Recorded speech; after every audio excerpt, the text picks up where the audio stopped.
찬송가 300장 내 맘이 낙심되며 함께 찬양하겠습니다.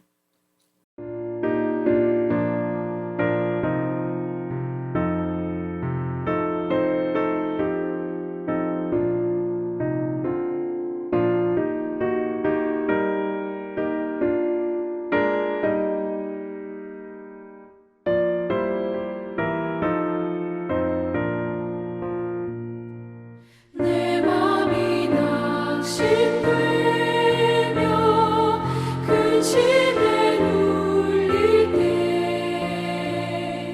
주께서 내게 오사 위로해 주시네. 가는 길 캄캄하고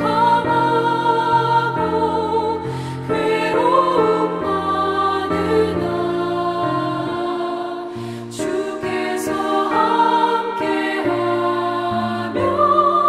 내 짐을 지시네. 그네가 내게 족하네. 그네가 족하네. 이 괴로운 세상 지날 때 그네가 족하네. 희망이 사라지고 친구 날 버릴 때 주 내게 속삭이며 새 희망 주시네. 싸움이 맹렬하여 두려워 떨 때에 승리의 왕이 되신 주 음성 들리네. 그네가 내게 족하네. 그네가 족하네. 이 괴로운 세상 지날 때 그네가 족하네.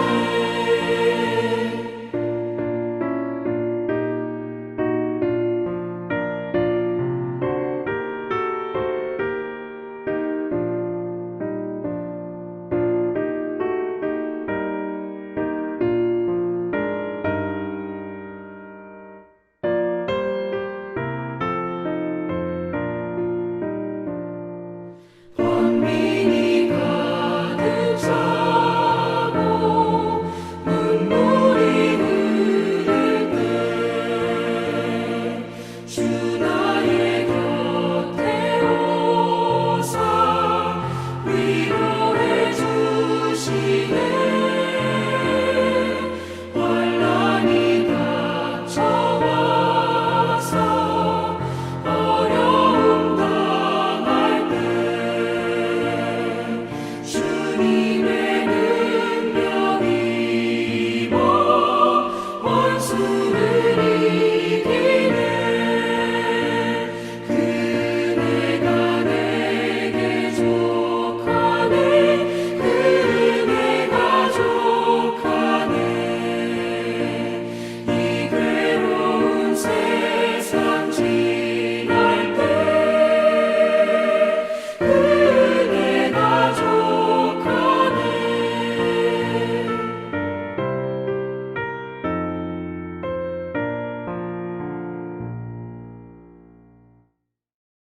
오늘 우리에게 주신 하나님 말씀은 사무엘상 2장 25절에서 26절 말씀입니다.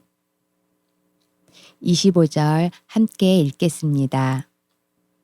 사람이 사람에게 범죄하면 하나님이 심판하시려니와 만일 사람이 여호와께 범죄하면 누가 그를 위하여 간구하겠느냐 하되 그들이 자기 아버지의 말을 듣지 아니하였으니 아멘.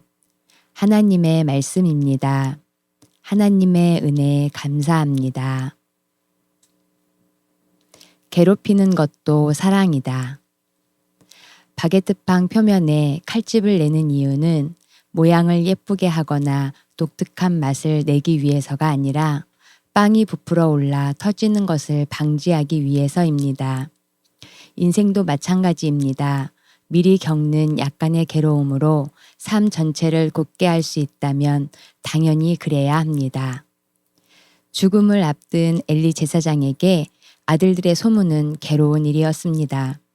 불러다 얘기를 해봤지만 그런 점잖은 권유로 가르침을 수용할 아들들이 아니었습니다. 그 어떤 가르침도 먹히질 않았습니다. 아버지 엘리에게는 자업자득인 셈입니다. 바늘 도둑이었을 때 호되게 야단쳤어야 했는데 소도둑이 돼서야 타일은 꼴이니 기대할 게 없었습니다. 바로 뒤에 나오는 사무엘의 모습은 그들과 대조적입니다. 아이 사무엘이 점점 자라매 여호와와 사람들에게 은총을 더욱 받더라. 세상의 많은 부모들이 여전히 자녀 사랑하는 법을 모릅니다. 태교가 중요하다고 하면서도 정작 뱃속은커녕 낳아서 시간이 한참 지난 후에도 바른 교육은 잘 이뤄지지 않습니다. 교육이 제대로 되려면 때때로 눈물을 머금어야 합니다. 제 분신과 같은 아이가 성가신 일을 당하는 게 좋을 리 없고 마음의 구김이 가는 것 또한 유쾌할 리 없습니다. 하지만 나중에 터지지 않게 하기 위해서는 미리 흠집을 내고 아이와 부모 모두 아픔을 감당해야 합니다. 지금조차고 아픔을 마다하면 훗날 몇십 곱 더 큰 고통을 받게 될 것이기 때문입니다. 사무엘은 젖을 떼자 부모와 이별해서 성소에서 지냈습니다. 어린 나이에 낯선 할아버지의 수발을 드는 것이 그의 일과였습니다. 아무리 어리지만 어느 순간 인생이 다 이런가 의아해했을 것입니다. 하지만 그 괴로움이 그를 믿음의 사람으로 키웠고 후에 이스라엘의 운명을 걸머지게 한 원동력이 되었습니다. 이것이 한나가 자식을 사랑한 방법이었습니다. 그러나 엘리의 아들들은 그런 괴로움의 흔적이 보이지 않습니다. 그들이 잘못한 것이 아니라 아버지 엘리의 잘못이었습니다. 사랑은 적당한 때에 일부러라도 괴롭히는 것입니다. 나무에 가위질을 하는 것은 나무를 사랑해서입니다. 그 약간의 상해로 나무는 곧게 자랍니다. 괴롭히는 사랑법은 가장 고단수의 사랑 방법입니다. 사랑하기 때문에 그냥 놔둔다는 것은 진실이 아닙니다. 사랑, 때로는 괴롭히는 것입니다. 하나님 사랑의 방법을 따라 자신과 자녀를 강하게 훈련하고 있습니까? 다 함께 세 가지 기도 제목을 가지고 기도하도록 하겠습니다. 첫째, 코로나19의 종식을 위해 백신이 속히 개발되고 더 이상 코로나19가 확산되지 않도록 우리 마음에 코로나19를 향한 두려운 마음이 하나님의 사랑으로 변화되도록. 둘째, 민족의 평화 통일을 위해 남과 북이 평화의 방법으로 하나가 되기를, 하나님의 방법으로 남과 북이 하나 되기를. 셋째, 해피칸타타 생명플러스 1111을 위해 태신자들이 하나님의 사랑을 알도록 태신자들에게 복음을, 사랑을 잘 전할 수 있도록 이 시간 함께 기도한 후 제가 마무리 기도하겠습니다.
사랑의 하나님, 저희들의 기도에 응답하여 주옵소서. 하늘의 뜻을 이루고 보다 풍요한 삶을 위해 스스로 괴롭히게 하옵소서. 특히 다음 세대를 이어갈 자녀, 후손들에게 바른 길을 가도록 주의 방법으로 가르치게 하소서. 지금 겪는 괴로움이 나중에 열매의 자양이 됨을 믿습니다. 하나님, 오늘도 주님의 은혜 가운데 살게 하여 주심을 감사하며 평안한 밤 되게 하옵소서. 예수님의 이름으로 기도합니다. 아멘.